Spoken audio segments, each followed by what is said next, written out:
최남단 희망봉에 포르투갈 탐험가 디아스가 도착한 게 1488년이었거든요.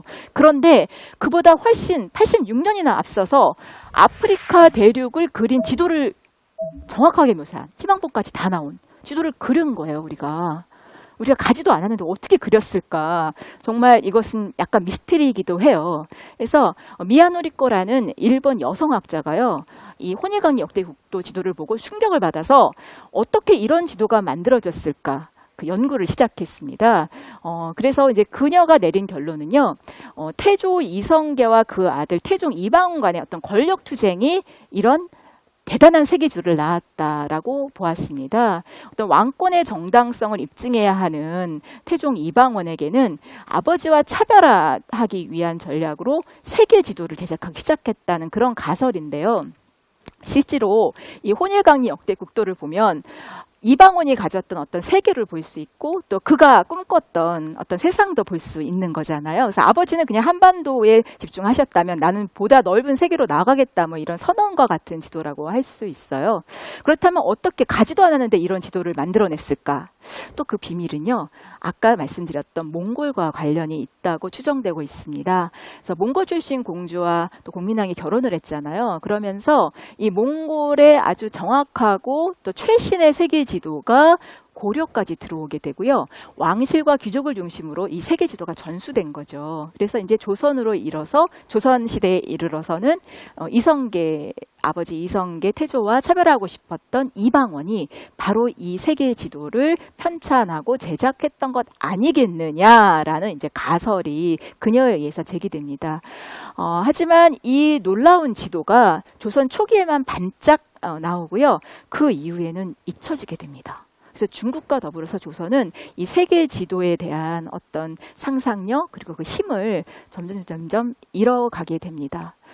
하지만 일본은 조금 달랐습니다. 사실 우리가 왜라고 부를 정도로 우리가 일본을 굉장히 좀 낮춰보고 미개한 국민으로 보았는데요. 일본은 네덜란드를 비롯해서 이 유럽 열강이 자신의 나라에 들어왔을 때 굉장히 호기심을 갖고 그들이 갖고 있는 지도와 학문을 유심히 들여다보면서 지도 강국으로 급부상하게 돼요. 1603년 마테오 리치의 지도가 에도 막부에 들어오게 됩니다. 그리고 고려만국 전도가 이제 복제되고 유통되게 되면서 일본의 어떤 통치자들이 세상이 어떻게 지금 변화하고 있는지에 대한 정보를 얻게 됩니다. 그리고 1720년에요. 외국 상품을 규제하는 그런 여러 가지 법률들이 좀 완화돼요. 그렇게 되면서 서구 서적들, 지도들, 특히 네덜란드 지도책들이 막 들어오게 됩니다. 이후에도 계속 세계 지도 업데이트 시켜서요. 1810년에 이제 신정 만국 정도라는 어떤 당대의 최고의 어떤 세계 지도가 만들어지게 되는데요.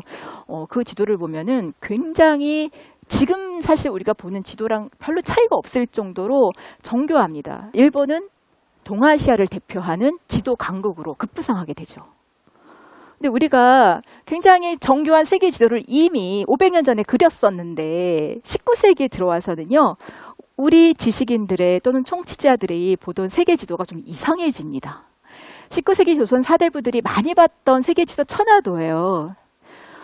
중세 티오 지도랑 조금 비슷하죠. 중국이 중심에 있고요. 그리고 신화와 상상의 세계에 갇혀 있어요. 관념적입니다. 세상을 보지 않은 것이고 변화를 보지 못한 것이죠. 김정호가 사실은 19세기에 지도 제작자로 활약했잖아요. 그래서 이제 대동해주를 만들어서 국내 지도는 굉장히 정교하게 또 일반 평민들도 쉽게 볼 수 있게 이렇게 만드는 혁혁한 공을 세웠는데요. 사실 그가 그렇게 국가의 지원을 받아서 뭐 해외로 나간다든지 아니면 어떤 국가 사업으로서 지도를 만들지 못했기 때문에 좀 한계가 분명했습니다. 실제로 그가 어디에서 언제 죽었는지 사망했는지도 우리가 알 수 없을 정도로 당시에는 그렇게 인정을 받지 못했거든요. 하지만 유럽에서는 사실 지도 만드는 사람들이 왕실과 관련돼 있고 또 왕실의 지원을 받아서 또 세계를 정복하고 탐험했기 때문에 유럽이 이런 공간 혁명을 주도할 수 있었던 것인데 당시 한국은 약간 우물안 개구리처럼 어떤 천하도 수준의 어떤 세계 인식에 갇혀 있었다. 이런 것은 상당히 좀 안타까운 그런 역사적 현실이 아니었나 그런 생각이 듭니다. 그래서 일본은 서구와 적극 교류하면서 선진 문물과 기술을 도입해서 눈부시게 발전했거든요. 그래서 우리가 어떤 지도를 그 사회 사람들이 얼마나 열심히 보고 또 상상력을 발휘해서 읽어내느냐에 따라서 그 나라의 어떤 구군도 바뀌는 것이 아닌가 이런 생각을 해보게 됩니다. 일본은요, 이제 네덜란드 다음에는 영국, 지도 강국이 영국이 됐잖아요. 그래서 영국과 굉장히 긴밀한 교류를 하게 됩니다. 그래서 영국이 만든 지도를 그대로 번역하기도 하고 또 약간 변환해서 사용하기도 하는데요. 그 증거가 되는 것이 지금 여러분 보시는 지도인데요. 프레드 로즈라는 영국의 풍자 만화가가 1977년 그린 정치 지도예요. 그래서 이걸 보면 러시아가 유라시아 대륙을 이렇게 점령하려고 이렇게 음흉한 이런 그 팔을 이렇게 뻗치고 있는 그런 문어로 표현이 되어 있거든요. 그래서 러시아를 조심해야 된다라는 메시지를 주는 그런 정치 지도예요. 그런데 이제 일본 사람들이 이 지도를 보고 러시아가 또 동아시아에도 있으니까요. 러시아가 이제 내려올 것이다라는 그런 어떤 경고를 해주기 위해서 오하라라는 사람이 1904년에 이 지도를 일본어로 번역을 해서 내게 됩니다. 그래서 당시 지도의 최강국이었던 영국과 일본이 교류하면서 일본은 당대 최고의 어떤 지도 강국으로서의 면모를 확실히 하게 되고요. 그리고 이제 러시아와의 어떤 전쟁에서도 이기고 또 중국과의 전쟁에서 이기고 결국은 우리 대한민국을 일본이 합병하게 되는 그런 어떻게 보면은 이 동아시아의 질서를 일본이 지도를 갖고 제패하는 점령하고 통치하는 이제 이런 결과를 낳게 되는 것이죠. 그래서 영국과 일본은 서로 교류하면서 약간 동쪽과 서쪽에 서로 어떻게 보면 라이벌일 수도 있겠죠. 그래서 지도 강국으로 이제 급부상하게 됩니다. 자, 그래서 이렇게 5번째 공간혁명. 그래서 영국 대영 제국이 세계를 지배하고 산업혁명으로 자본주의가 확산되는 이제 그런 혁명이 일어났는데요. 세계 여러분 최강 대국이 어디죠? 네, 미국입니다. 그렇다면 미국 사람들은 얼마나 지도를 잘 볼까 궁금하지 않으세요? 근데 미국이요, 좀 아쉬운 측면이 있었습니다. 미국이 세계 최강의 정치력, 군사력, 경제력은 지니고 있었지만 하나의 약점, 아킬레스건이 바로 지도를 잘 읽지 못하고 지리 교육이 굉장히 부실한 것이었습니다. 그래서 미시간 주립대학 지리학과 교수였고 또 네덜란드 출생하신 유럽인인데 미국으로 건너오신 분이에요. 그래서 허름 데 블레이라는 분이 분노의 지리학 또는 지금 왜 지리학인가라는 책을 통해서 미국이 정말 힘이 많은 나라고 또 강대국인데 지도 보는 능력이 좀 부실해서 우리가 제대로 그 능력들을 활용하지 못하고 있다라고 굉장히 안타까워 하셨거든요. 그래서 그분이 이제 사료로 든 것이 이런 겁니다. 맥나라마 국무장관 때 베트남에서 전쟁을 했는데요. 그 하버드대 출신의 맥나라마 장관이 하버드 대학에 지리학과가 없고 지리 수업을 못 들었기 때문에 베트남의 지리에 대해서 거의 모르셨다는 겁니다. 그래서 그 당시에 전쟁을 수행한 데서 굉장히 많은 실수를 하게 돼요. 전쟁을 수행하는 과정에서 그 정치 지도자들이 어떤 지리적 문맹, 어떤 지도를 제대로 읽지 못하고 또 지명을 제대로 알지 못해서 혼동스러운 상황들, 또 어떤 지리적 문해력이 낮아서 제대로 의사결정 못하는 그런 일들이 계속 발생을 하게 돼요.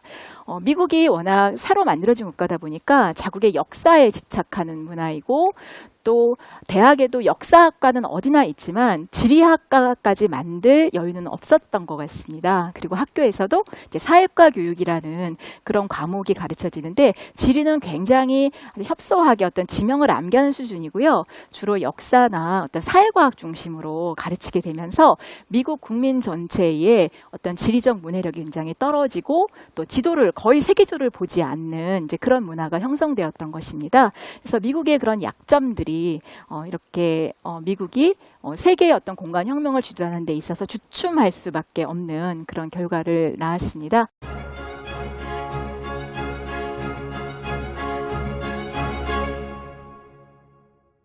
자, 이제 마지막 6번째 혁명입니다. 6번째 공간 혁명을 주도하는 것은 미국입니다.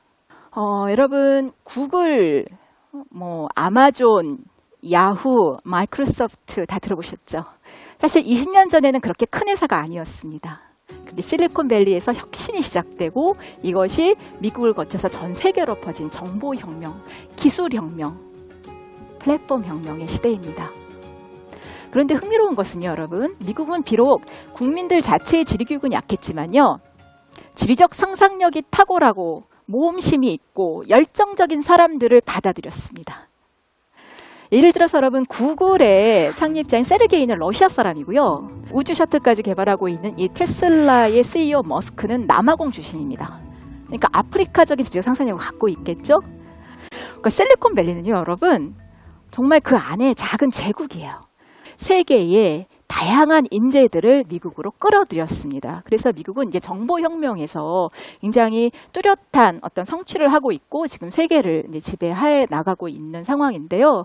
그 핵심에는 GIS 같은 공간 정보 또 공간 기술이 들어가 있습니다. 최근에 들어서 이제 공유 플랫폼을 선점하려는 글로벌 기업들의 경쟁이 굉장히 치열한데요. 뭐 우버나 고잭이나 그랩 같은 차량 공유 시스템뿐만 아니라 어떤 뭐 사실은 네이버도 이게 플랫폼이고 구글도 플랫폼이고 뭐 다양한 SNS 자기만의 플랫폼을 갖고 그것을 넓히려고 하는 전쟁, 보이지 않는 전쟁을 지금 하고 있는 것이고 그것이 바로 6번째 세계를 바꾸는 공간혁명인 것입니다. 중국이 빠른 속도로 올라오고 있어요. 특히 화웨이 같은 기업은 굉장히 싼 가격에 망을 깔아줍니다. 그래서 이 화웨이가 전 세계로 이제 뻗어나가는 것을 본 미국이 당황한 거죠.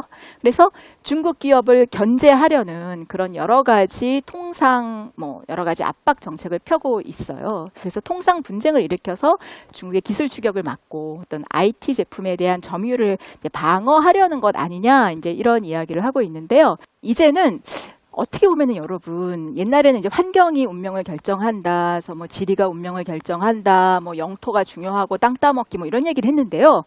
이제는요, 게임의 규칙이 완전히 바뀌었습니다. 이제는 누구랑 싸워서 뭘 빼앗는 경쟁이 아니고요. 누가 더 많이 연결되고 누가 더 많이 친구를 확보하느냐의 전쟁이 됐어요. 이것은 6번째 공간혁명에서의 중요한 포인트입니다. 우리는 이제 4차 산업혁명 이야기를 하면서 기술이 굉장히 중요하다. 그래서 기술에만 초점을 맞춰요. 근데 저는 그거는 반쪽짜리 정책이라고 생각합니다. 이제는요, 그 기술을 응용하고 적용하고 확장할 수 있는 플랫폼 또는 네트워크를 얼마나 넓히느냐 하는 경쟁도 같이 가는 것입니다.